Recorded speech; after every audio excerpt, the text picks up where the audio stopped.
Okay, when it comes to first impressions, I like what I see. I think we probably want to go in and make the eyebrows a little bit smaller so that it's not overlapping like this. Because I think once I look at the face, I look at the eyebrows, and that kind of is, yes, you want to look at the facial features in that, but I think we could just make that a little bit smaller. What I like to do is I create a background, a new layer above the background. I fill it with a color. And all these boxes, you see how these, you're gonna have to clean up your selections. The ones you're gonna have to really clean up is not the shoulder, because you see everything's black on that mask. It's the ones with the white, area that you have here.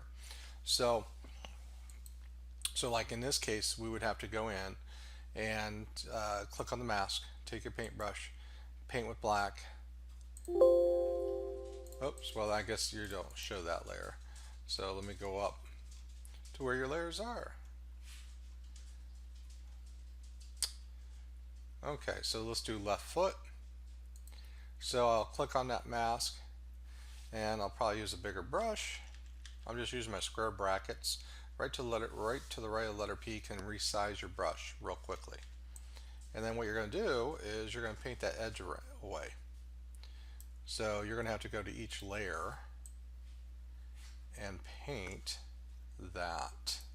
So that's something to watch out for, especially the way you have it selected.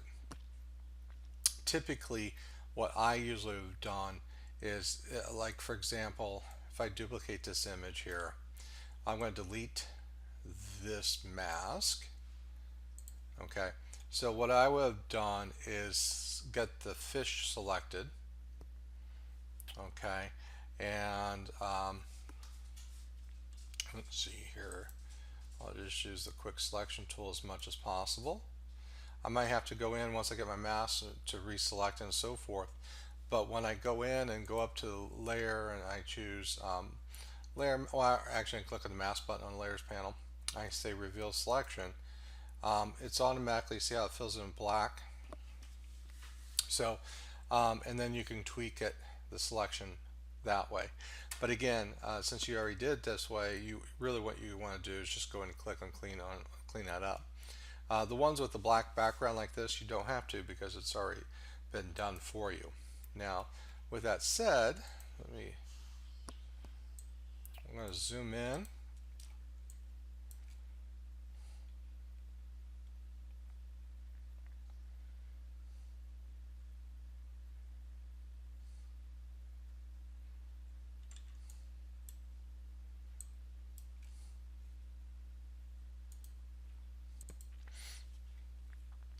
I think what we need to work on is, we definitely want to look at where we're connecting our joints. Now, when we look at it over here on this right, it looks pretty good. Over here on the left, what I would probably do is I would click on that mask and I use a soft edge brush, and what I'm going to do here is just click a couple times to create a gradual transition. So that's the same thing over here. What I could do as well, because you have different layers on top, I'm going to click on this bone and click on the mask, paintbrush. Oh, no, the way you have it connected there is probably not the best bet because it's not overlapping as much like this is over here. So I would have to move it closer together so I can get that overlapping aspect.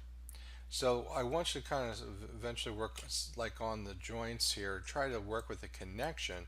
Like here, I probably would not have the cap showing over here.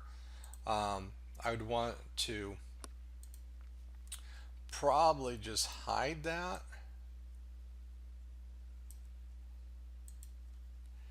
And then I might have to move this down a little bit so it fits within that green area like that. You know, that little shadow that's around that bone might come in play. Might have to remove that shadow there.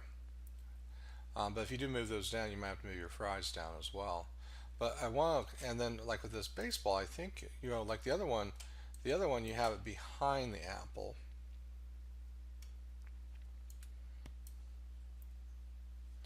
because then what we could do is we can add a little shadowing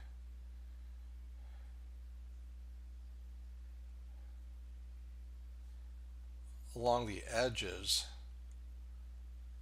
So a couple different ways you can do it on a new layer. We could use the burn tool. Oh, there it is, burn tool. Use a smaller brush. Click on the actual image of the baseball. Go over this a couple times. Maybe that will work. But we definitely want to work on the connections so it's more fluid. So like here, you don't want the bone to go outside of the bottle. Okay, so like the baseball, see how the apple over here, if I put it behind, it almost fits perfectly to where the bite mark is, but this bite mark, the ball is going outside it, so I want it to fit within it.